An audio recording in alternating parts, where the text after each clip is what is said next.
I am Jim Cunningham. I'm the general manager of Merkin Vineyards, Old Town Scottsdale.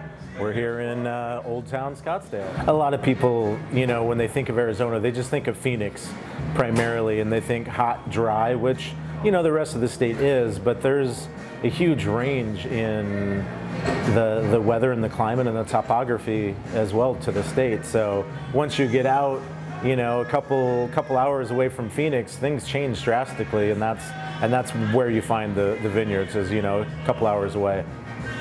For the Merkin Vineyard labels, the grapes are coming exclusively from our vineyard site down in outside of Wilcox, southern Arizona. But for our other labels, we do have vineyards up in northern Arizona in the Verde Valley as well. The Verde Valley creates wonderful, intense, unique flavors. So land's like $100,000 an acre.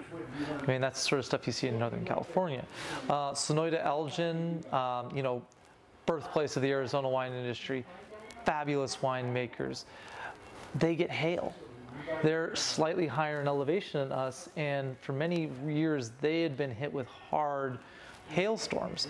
And a lot of them do get fruit from Wilcox. Now, that's a good growing region. It's wonderful. I mean, the wines there have been served in the White House.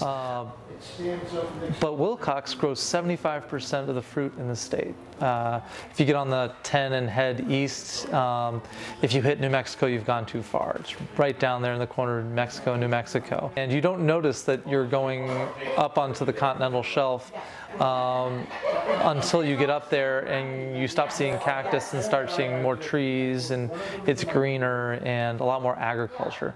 In fact, the valley we farm in is about 1 million acres, which is the same size as the valley we're currently in here in Phoenix. I grew up in California.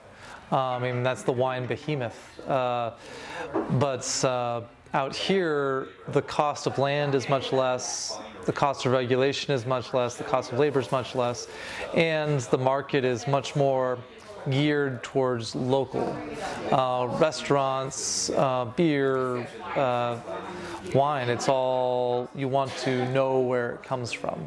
It doesn't just, you know, appear in your grocery store. You want to know the story behind it because you care what goes in your body. I feel like that's more prevalent in Arizona these days. So I just think we need to change the mindset of Arizonans to drink local and not drink California. Pay a little extra to taste wine from home.